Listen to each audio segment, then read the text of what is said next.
So I think I have the right to share screen. Yes, please take.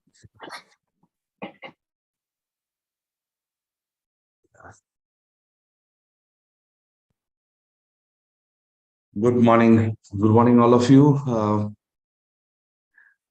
It's a session which, it was there in my mind for some time, but it is my very dear friend who is there today with me, Puneet, who actually encouraged me to think deeper into it.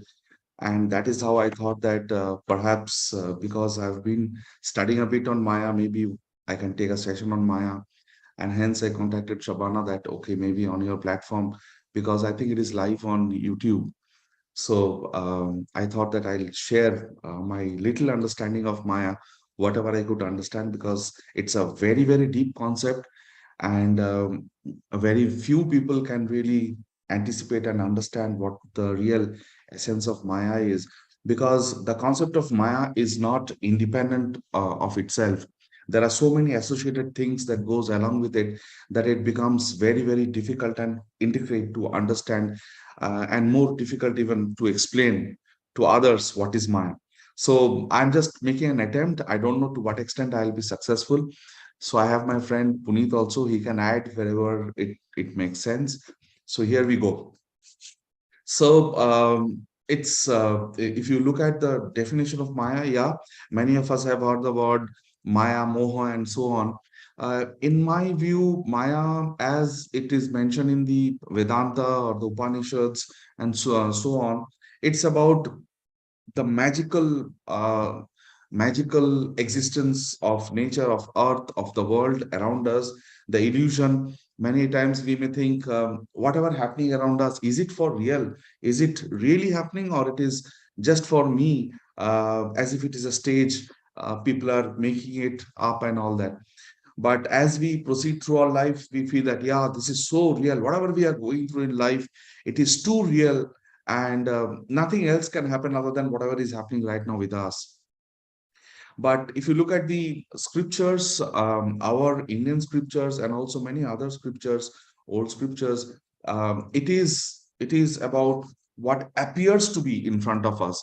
So it is what we create, what we build around us, what we imagine around us, what we perceive around us is Maya. So this is some beautiful creatures I found. So if you can create these creatures in your mind, then these creatures can be reality in front of you also. I'll discuss in detail when some of these ideas and concepts will become clearer. So here we go. So this is a screen. This is a screen, a movie screen, a theater screen, which has been existing for maybe decades, 30 years, 40 years, even 50 years. A theater has been there. In Mumbai, we have seen in Delhi, so many in cities, we have seen cinema halls for ages and ages. But and across the ages, so many movies have come, right from Pakija or even earlier to that. And then as time passed, we have seen other movies coming one after the other, and then again Three Idiots coming after that, and very recently you have seen Jawan coming also there in the same theater. So question is, when we watch the movie appears to be so real, but is the movie real, or the theater or the screen on which it is being played, is that real? So it's a very difficult question. It depends on perspective, it depends on the time at which an event is happening. But the reality of the story is, the screen is there, and the movies are being played on the screen one after the other. So on a relative note, we can say that the screen is real, the movie is not real. Movie is real only for that 3 hours or 2.5 hours. Once the movie is over, the screen stays back. It is not the movie theater. But then again, there is more to it. Now suppose the movie theater is there for 40 years, 50 years. A big construction giant thinks that, oh my god, this movie, this hall is not giving me much money, maybe I can break it down and construct a mall there. So then the theater is no more real, the mall becomes the reality. So Taneja Mall comes up there and the mall becomes a reality. So there is no movies, there is no theater, now the mall is there. So then the relative reality becomes the mall. Same ways, if you look at This is, what would you call this? This is a cyclone in the ocean. This is a cyclone. This you will perhaps call tsunami. It devastates millions of people. I mean, buildings. It displaces people. So much of damage, so much of destruction happens. This huge wave coming there in as you said. But actually speaking, what is it? All of these, the cyclone, the tornado, the hurricane, or the tsunami, or the large waves. At the end of the day, it is the ocean. It is the water. So in these lines, the way Upanishads actually describe it, it's a clod of clay. You have a clod of clay. From the clod of clay, you can bring out a Ganesha Murti, you can make a Saraswati, you can make a Durga, or you can make an idol of Einstein, whatever it is. But at the end, if you again put it together, it is the clay. So what is the truth? The truth is the clay. What is Maya there? Maya is the murtis that you make out of it. And you give it different names. You call it Ganesha, you call it Krishna, you call it so many other things you can call. You can make so many things out of that. And so that becomes a reality at that point in time. Wash it off, it becomes again normal clay. So it is about the limits of our horizon, where we live, and limits of our senses. And it is actually about the platform, and actually about what we want to see. So for example, here you see a platform there and a train parked there. Train is now the reality in the platform. The train will move on, another train will come, and it keeps on happening throughout the day. You as a passenger sitting in that chair will watch the train there. So that is what your senses are telling you. Oh, you know what? That's the train that I can see there. Imagine a stall there. Just a bit forward, that there is a stall. The person who is selling, say, vada pav in the stall, for him, the train doesn't matter. For him, what matters are the customers who come. So what he is able to see is not the train. The immediate thing that is there in front is the customer. So the customer is the reality, and that is what he wants to see. And that is the limits of our senses at times.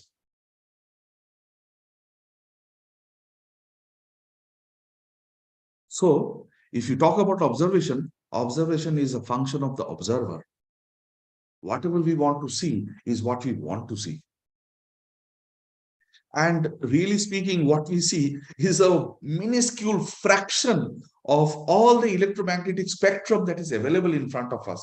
Not that what is all available in front of us is what we are seeing. No, we are seeing what we want to see. So observation is a function of the observer and not the other way around. That is also a very interesting thing. Same is the thing with hearing also. Do we hear everything that is happening in front of us? Of course not.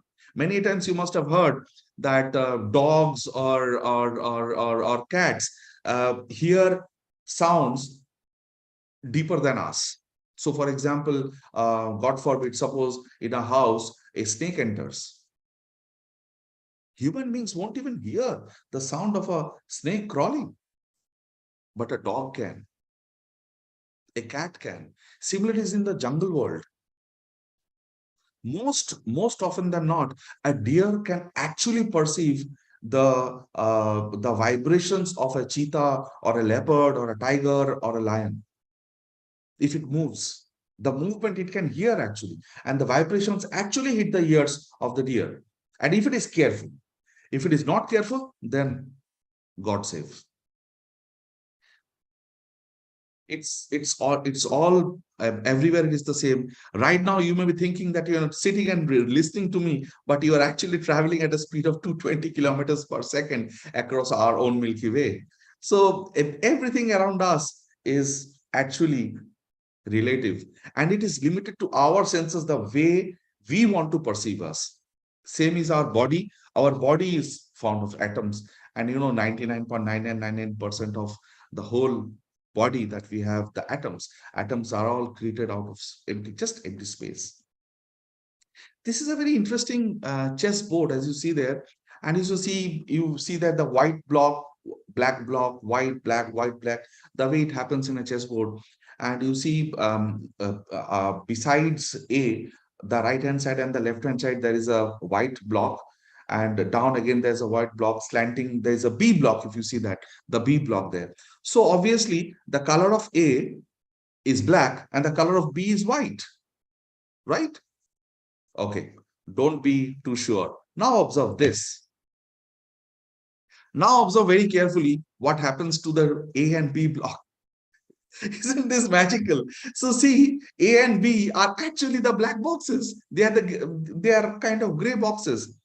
This is, I mean, what we see is not what actually is. This is called the checker shadow illusion. So I just wanted to tell you that, or the message that I want to convey here is whatever that happens in front of us is what we want to see, what we want to perceive, what we want to hear, and it's all limited to our senses at this point in time. If you still find it difficult to believe, I can share some of my experiences. I've conducted a lot of past life regressions, life between lives, and so on. And most of my clients or patients for whom I've conducted past life regressions, they feel that the visit to Earth is just a kind of a bio break, or kind of just a small, like the way we see a movie and go back to our real life. We go to a theater hall to watch a movie for 3 hours and come back. So they often feel that our real place is there, up there. Here we come for a break and then we go back. So every time we see a movie, we learn something. Similarly, every time we come on earth, we learn something and we go back. So whatever is happening around us is also like that. It's all very, very time bound, and it's kind of, you can say, a creative visualization that goes on around us. Now the point is, many times it is the other way around. We feel that what we see in our dream state or trance state is actually a distorted created reality. The reality is actually here right now, what we see, what we perceive. To some extent that is true, because the world around us is 3D. So let us assume that I hold this block here, cylindrical block here. I can touch it, I can feel it. So it is very, very real for me. But the reality is that the skin that we have, it can only feel a two-dimensional figure. So if it is three-dimensional, our skin is two-dimensional. So one dimension less. So it is easy for us to perceive this. The moment it becomes more than 3 dimensions, it becomes difficult. Let us go to the next slide. It will explain you better the dimensions. So if you talk about the first 3 dimensions, height, width, and depth, it is easy for us to anticipate, because we can see the wall here, we can see the light glowing there, we can see the chair and all of that. We can touch and we can perceive that. The fourth dimension, the moment the fourth dimension comes, it becomes a bit difficult. So for example, if I keep the cylinder here, and if it is rolling, if it starts rolling, it's only to a limited extent that we can perceive it in the fourth dimension. If you add time, because it takes time for the cylinder to roll this way. It is rolling, it takes time to roll. It becomes even more difficult when you move to the fifth dimension. Here we are talking about coexistence of another world like ours. As if the earth that we live in is not enough. But the reality is that it's a huge universe all around us.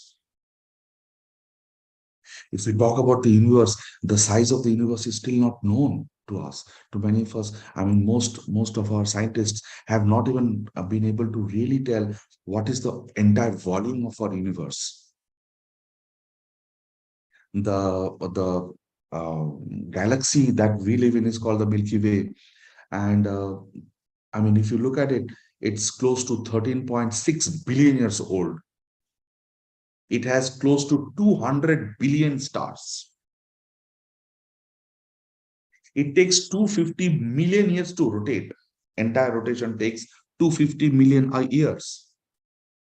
Number of galaxies which are there in our universe is itself some close to 200, I mean, anywhere between 150 to 200 billion galaxies present in our universe, this universe that we are talking about. It's huge. So there is all possibility that there is another world which has similar conditions and has started more or less in similar time. If we can imagine that together, which is duality in Upanishads, that is the fifth dimension. The sixth dimension is when you consider all the worlds which have started more or less in similar start conditions and together, and we things happening together. That is the sixth dimension. Seventh dimension becomes even more complex. It talks about different start conditions. Many a times when I conduct past life regressions, many a times my participants are between lives. So when they're in between lives, they say that we have been visited other universes or other worlds. May not be other universe, but other worlds within the same universe. And there the systems and things are very, very different. One of them said that their job as light balls is only to bring energy from that world and pass it on to Earth, Mother Earth.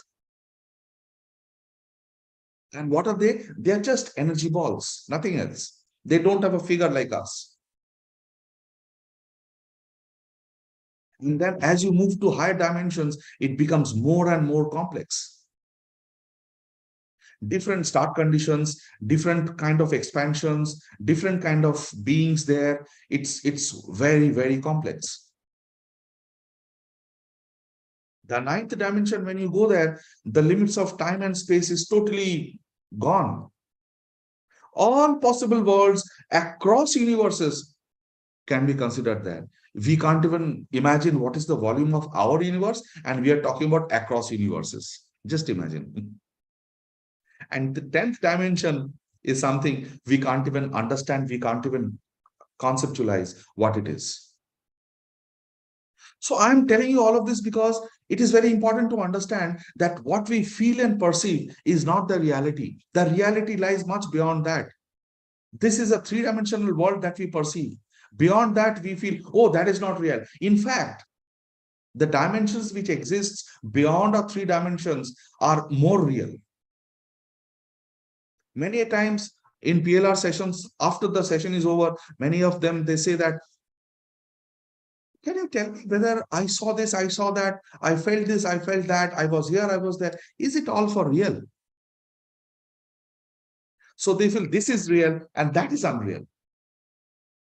But then again, the creator has made it so wonderful that if you start considering everything happening in front of you unreal, then you will perhaps not play the game. Just imagine a warm-up badminton game before the actual game. You will make mistakes. You are just warming up your body. You are hitting the cork this way, that way, and you don't really care whether it reaches the other person or not because you are just warming up. You are storing your energy for the actual game. The actual game is real for you. So you will not want to make any mistakes in the actual game. So if you talk about the creator, the divine has made Maya in such a way that it doesn't appear Maya. It appears as the real thing to all of us. Because if it is not real in front of us, we will not play it the way the divine wants us to play. This is even more interesting.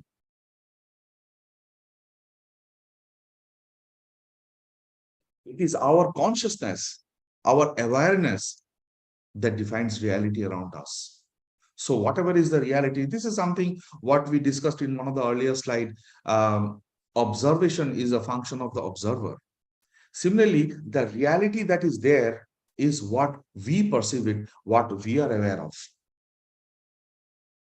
So obviously, Our consciousness is a function of thoughts, beliefs, and perceptions that we have. So, which means that if we have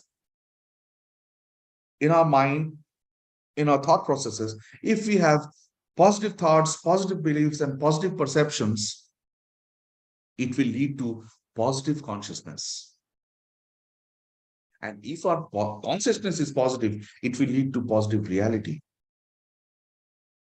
It will create a reality which is positive. And that is individual consciousness.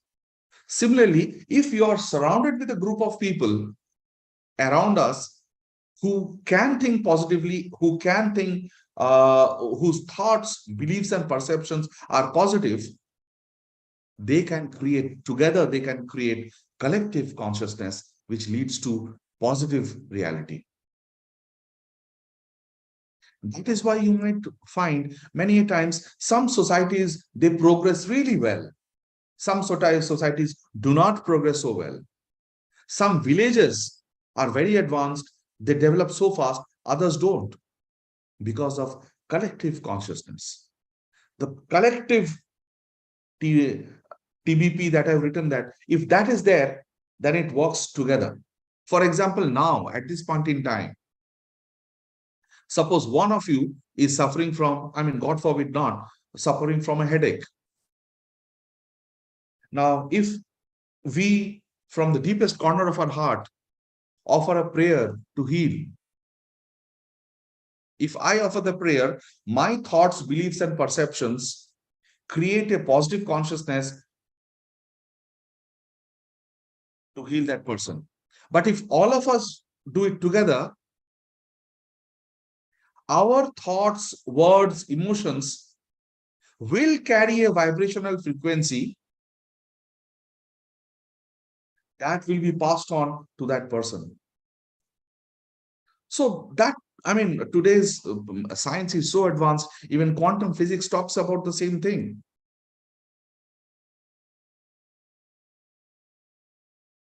I'll show you a quick video. It's so nice to watch. I was watching it yesterday. Just look at this. Hope you're able to see my screen.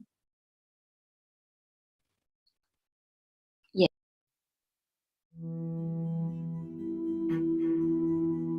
It's a geographical structure. Three apparently independent geographical structures are being put together. Look at this.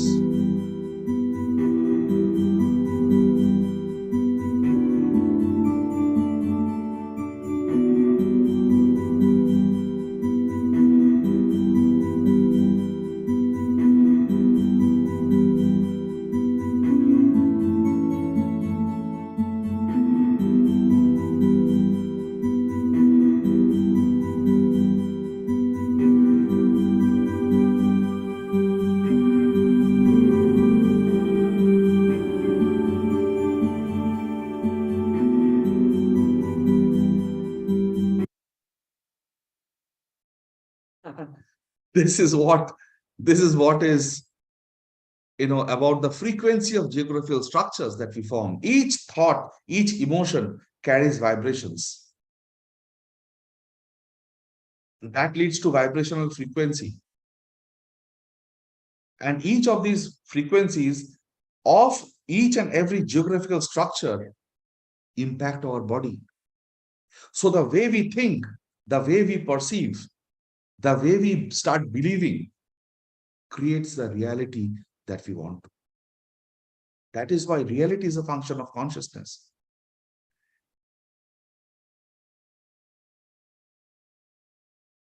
This is again now a bit of the journey of the soul, because it's very important to understand why this Maya is there from our perspective, from the human perspective. The For us, it is learning. Our souls keep on growing from one stage to the other until it becomes a transcendental soul.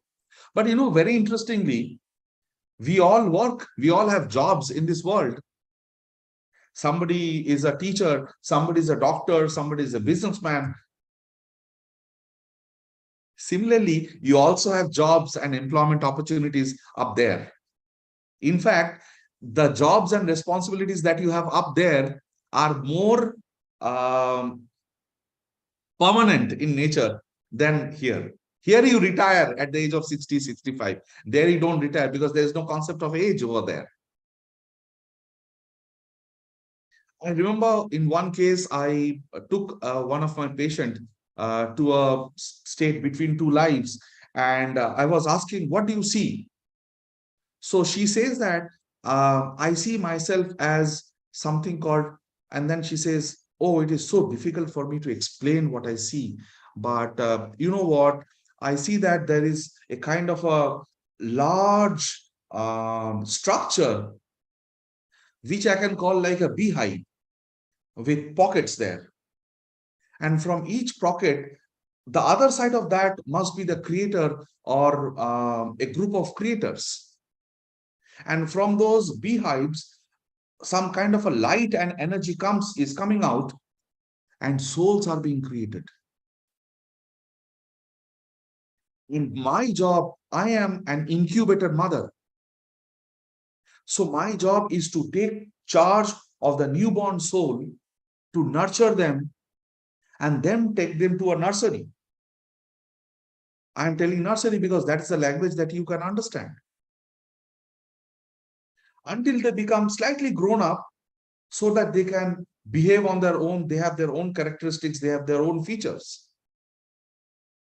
And once their basic learning is over, then we send them to a kind of a world, not Earth, but some other place where there are no human beings. There is only nature, for them to acclimatize of what it would be in a simulated condition. And then after several lifetimes, they might be going to Mother Earth. Isn't it fascinating?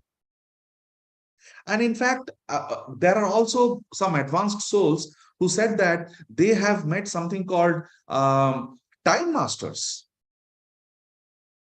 And in fact, these time masters, before we take birth, there is a huge dome-like structure, spherical structure, where they show us that, you know what, there are these 5 options for you before you take birth. You can take this track, this track, this track, this track, or this one. And then you decide. They also advise you. There are guides along with the time masters, timekeepers. They guide you. Okay, if you want to take this birth, okay. So if you want to take this birth, I will show you some glimpses of this birth. And they show you, oh, this is your mother's womb. This will be your parents, kind of. As you grow, after childhood, it will be like this. And then in your teenage, you will be like this. You will have this kind of an affair. This kind of people will be there around you. This is whom you will marry. This is what your married life is. This is what your children are. This is what you will be achieving in life. And this is how you will die. Now, many times they give options. Do you want this person to marry? Do you want this person to marry? This soul to marry? Which soul do you want? They give you options. How do you want to die?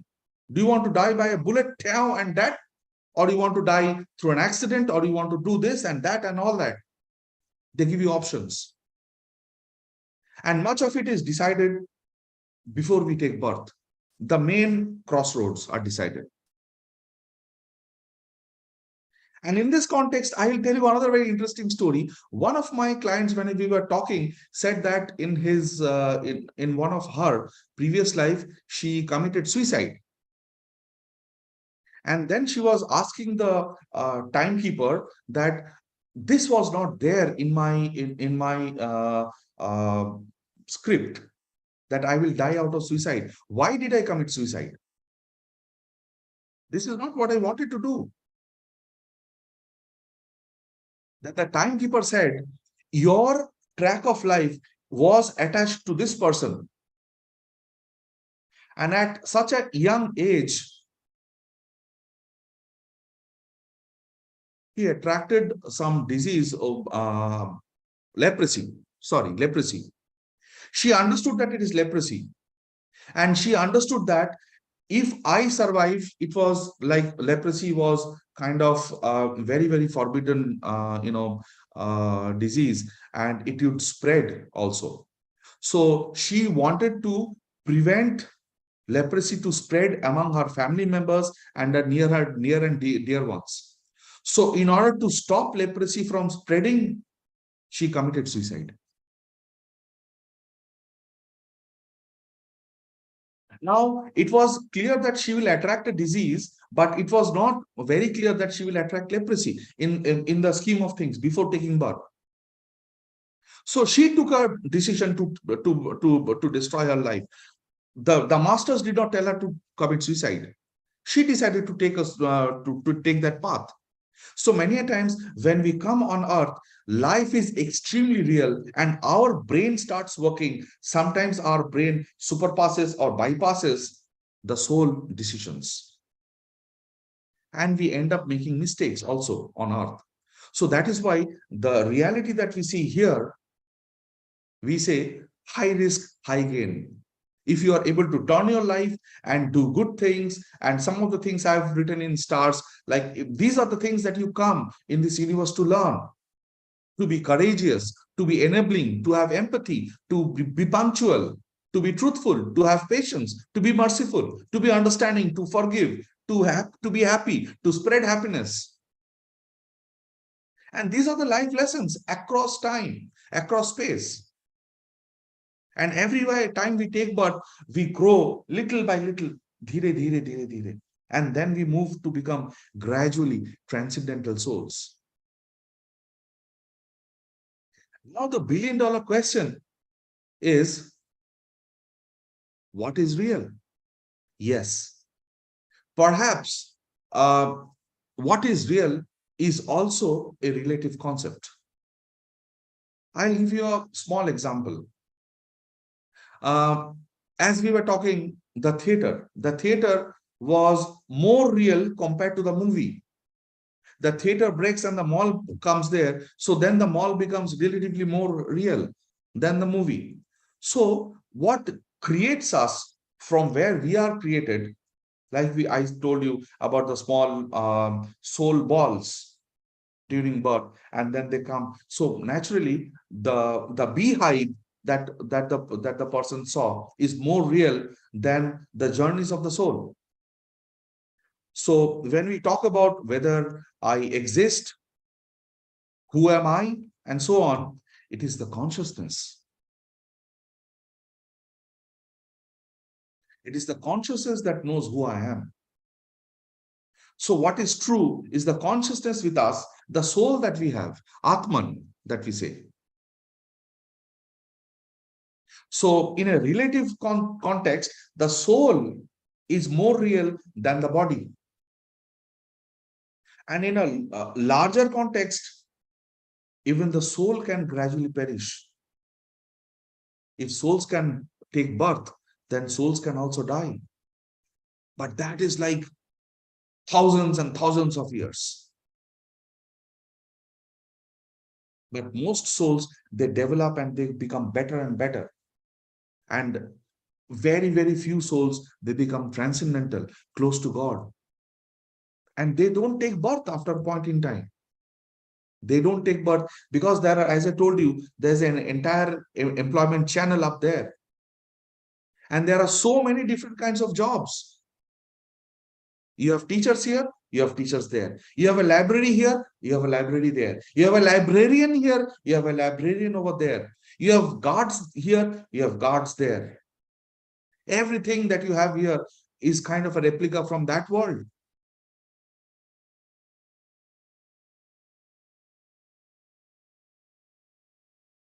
So it is the pure consciousness, which our Vedas and the Upanishads called Brahman.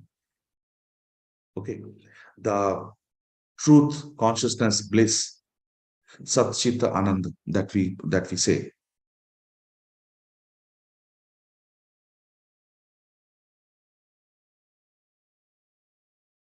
So now what is very important to understand is why Maya exists. Very interestingly, the relationship between Brahman and Maya is causal. This is extremely deep and quite spiritual. And this is my conclusion that I draw after reading and understanding the different layers of the universe. There's a causal relationship between Brahman and Maya. Think from our perspective. If there was no Infosys, who is Narayan Murthy? There's no Narayan Murthy. If there is no Hindi film industry, who is Amitabh Bachchan? If there are no Hindi songs, no movies, who is Lata Mangeshkar? Who is Kishore Kumar? Who is Ajin Premji if Wipro is not there?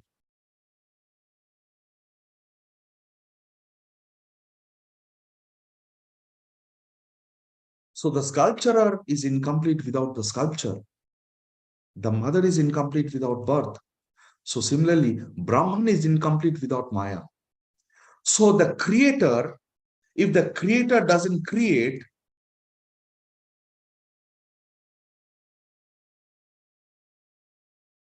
then how does it manifest? It cannot manifest itself.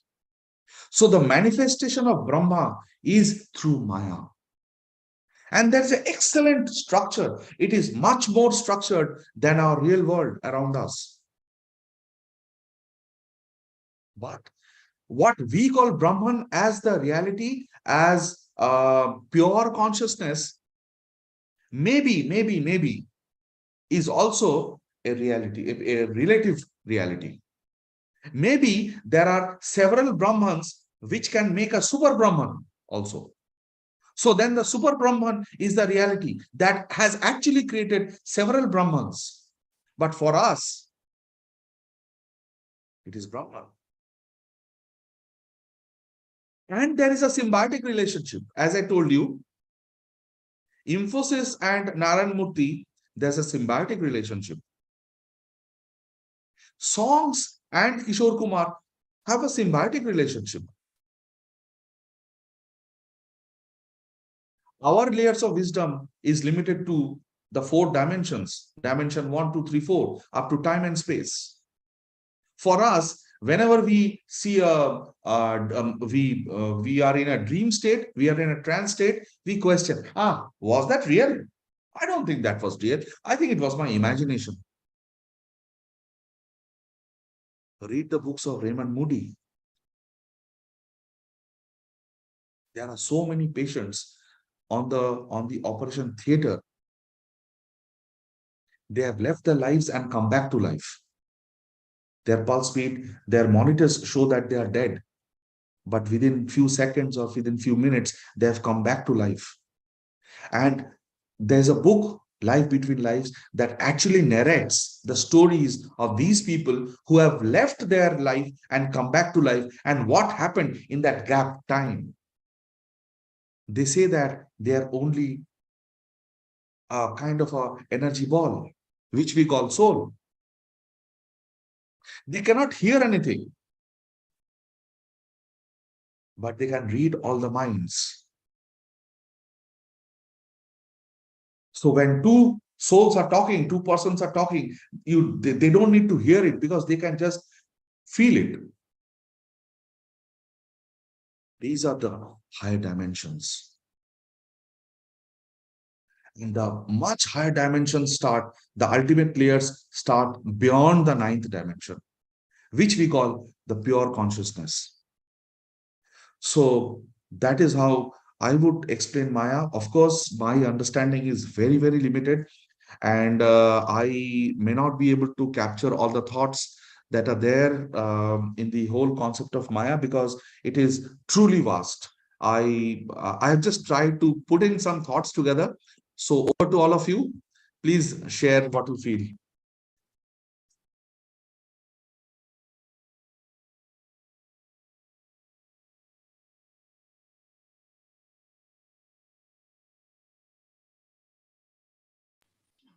Thank you, Debasis. It's such a wonderful lecture. So it really clarifying many concepts also. If anyone has any question, please unmute and ask. Yeah, thank you, Debasis. It's indeed a wonderful treatise. I don't think I'm really qualified to talk on this topic much beyond what you've already done. And frankly, our discourse, as you mentioned at the onset, was predominantly on your last slide. I think the existence of Maya is something we have moved beyond, if you will, but it is more around the need for such a elaborate uh, perception or contextual setting.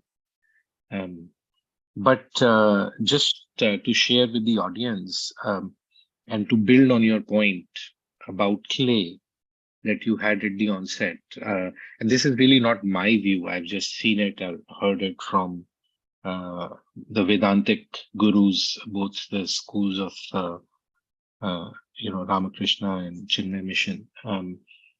When you think about this cup that I'm drinking from is made out of clay, and that clay could take many shapes. It could be this cup, it could be something else, and similarly, our lives, the basic raw material, is being shaped in different ways across different time periods, across different journeys that you very elaborately and very cogently talked about.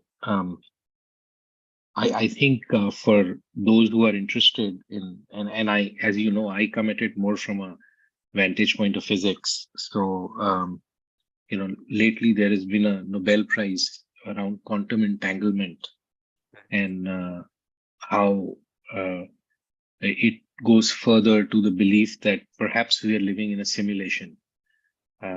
So it's a thought-provoking topic, and on which the movie Matrix is based, and I think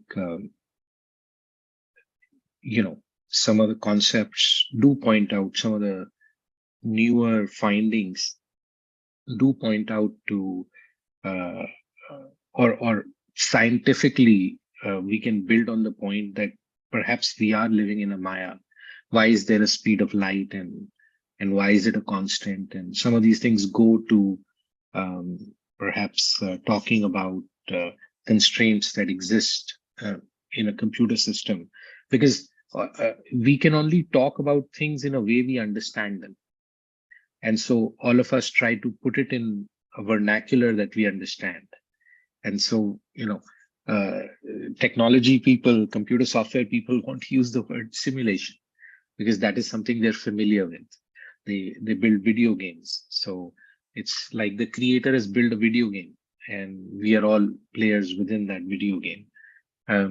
So using such analogies. And also, sorry, Puneet, in the video game also you have level 1, level 2, level 3. So once you try several times, you pass level 1 and go to level 2 and the level 3, level 4. Same way. Yeah, absolutely. And I think the thing that they talk about, which you articulated, is, the way video games are built is at any point in time, if you're within the video game, what you see is being created in real time. It doesn't actually exist. So, a lot of people use that analogy to explain how Maya is, and that's why there could be, things that you and I, being at the same place in time, may perceive differently, see differently, and things of that nature.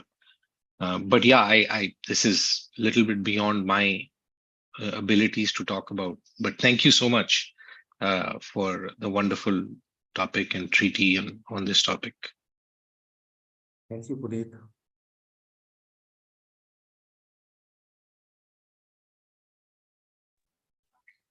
Good morning, sir.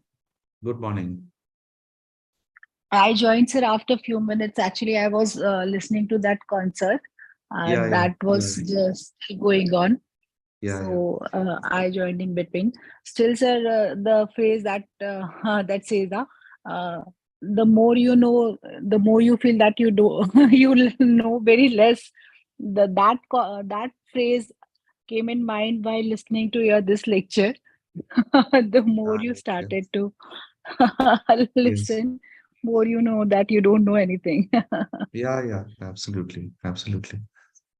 In fact, it is kind of a audacity to discuss Maya because we know so less.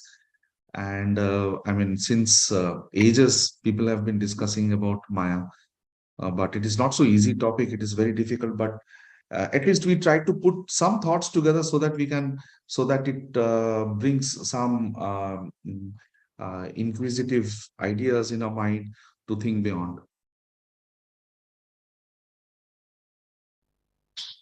And one of lectures from Anand Murthy Guruma, she explained Maya in the way that you see the reflection of moon in the water or in water body.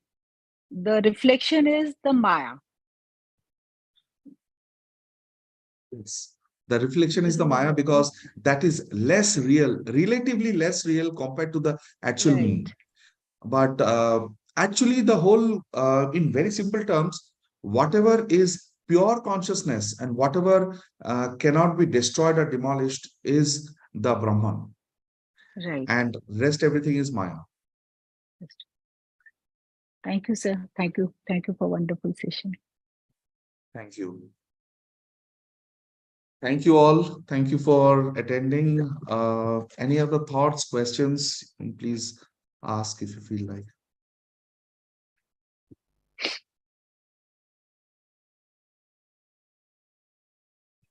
So, just one question: how we can use Maya as a concept in our daily life to empower ourselves? Good question. So, the only way to use Maya in our daily life is to understand the broader scheme of things, that we are here playing a game and the purpose of the game. You know, there was one slide, if you remember, I was showing on my, sorry, I'll just show it.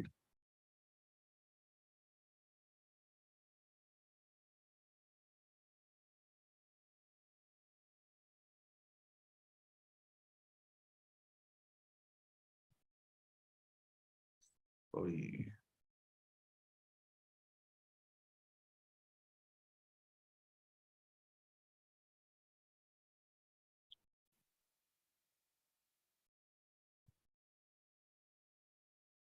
This one. So it is for us to understand that we are here to learn. So despite all the hardships that we go through, despite all the pain that we go through, the actual purpose of all of this is to learn the lessons, the reason why we have come here, because our actual place is up there. And here it is just a bio break, like I have written there. So as long as we are here, we should learn fast what we are supposed to learn, and then move up the value chain, move from a baby soul to a young soul to a matured soul, and so on. So just like the reason why we go to a classroom, the reason why we go to watch a movie, yes, it is fun, it is entertainment, but at the same time, it teaches us certain lessons. So if you are able to learn the lessons, then your value proposition, the kind of jobs that you will receive up there also improves. So that is one way to take life, take the essence of Maya in our daily life, I would say. Good morning, sir. Good morning. Sir, I also have a question here. Like, Yeah. so in any particular situation, we could have multiple lessons. It's not only one lesson, or we could have multiple experiences for multiple lessons. Debasis, sir. Yeah. So how do we know? Like, it takes a lot of time to actually get there to understand the lesson. अभी तो By वो the चल रहा time है, replay if चल we रहा है. there, we already have अभी खत्म so हुआ था. much of chaos in our mind. Sorry, Indu. I इसने think just Aparna, can you start just किया mute है. yourself? Yeah, Aparna, yeah, can you mute yourself? Sorry. Yes, Indu. Sorry. yeah. Yeah, so I was asking that we have multiple experiences in life and we have multiple lessons, or maybe one experience is for multiple lessons. Yeah. So how do we get there? How do we get that lesson? Because obviously it takes a lot of time to understand that this is Maya, and we are, these experiences are there to give us some lessons. Yeah, And yeah. whether we got the right lesson, whether that was the right path which we are running, like we are, I don't know, like it's like very, it becomes very chaotic in mind. It becomes very, obviously we understand that when we attend these kind of lectures, we understand that. But how to get there, that this was the lesson, this is the life path. So, interesting question, and thanks for asking it. The answer to the question is much of the lessons that we learn are not meant for the life state in which we are or in this life. Many times, souls in that soul state, they prefer to take certain life journeys. Uh, um,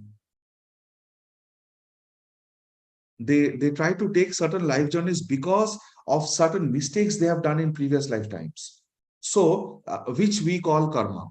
So you can take up a particular life, and you want to go through certain feelings, certain pain in this life because you did something wrong, which you feel. Nobody, there's no judgment, there's no heaven, there's no hell anywhere. It is the way we perceive, and we want to do in Hindi or Sanskrit, we call prayashchit. So if we want to do that, we take certain life forms and life journey.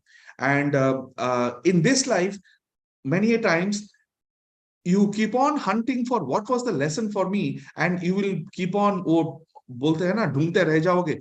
तो you keep on searching and you don't understand why you are going through this pain in this life. But only when the life ends and you go back to your original place, you will understand, yes, I learned the lesson. So it is a bit complex for people to understand. Many of people here, I know for sure, are going through such hardship in life that it is kind of unprecedented and unexplainable also.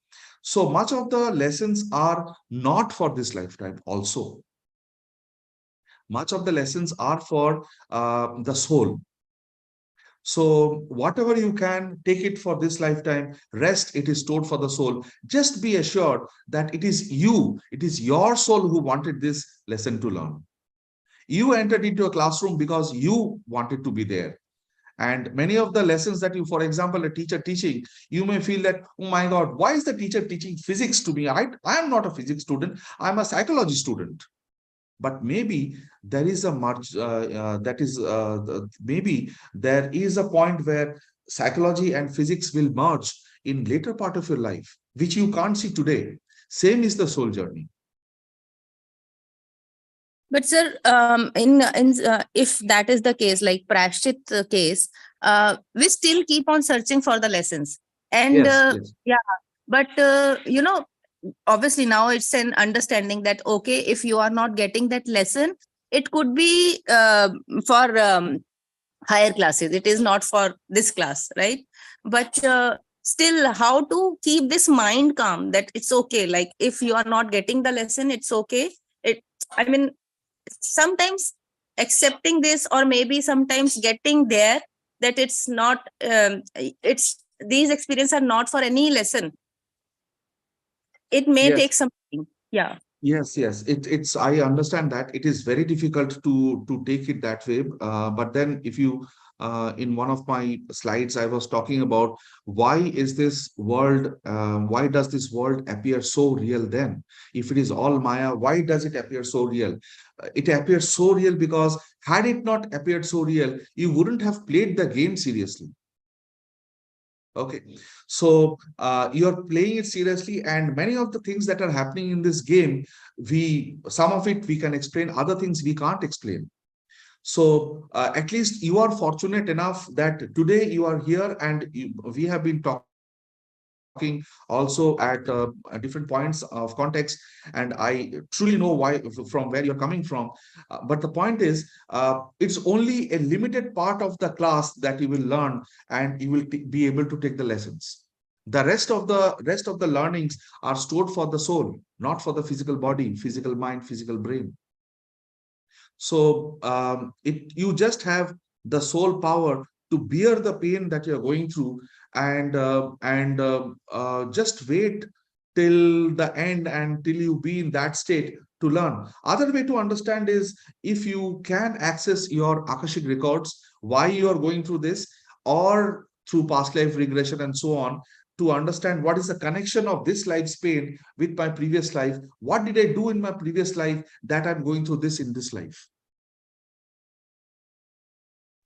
So now the another question is like you said that Maya seems so real to us. It may be because of our senses. We can feel the Maya more real because we can feel it through our senses. But then how we can feel this Brahman so real in that case? Because obviously we No, have we to can't. experience. Yeah. No, we Okay. can't. We can't. So, for example, if you are working in Infosys, do you meet Naran Murthy every day? Of course not. If you are working in a school, do you interact with the principal all the time? Of course not. If you are in politics, do you meet Narendra Modi every day? Of course not. But you have the vision there coming from somewhere. Okay. So if the vision is correct, then you have a path at least. So you follow the path. You don't know actually what is the end of the tunnel, because then much of the suspense is lost.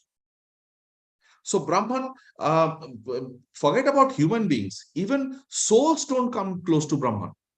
Whomsoever I have spoken with, I have conducted so many past life regressions, life between life sessions and therapies.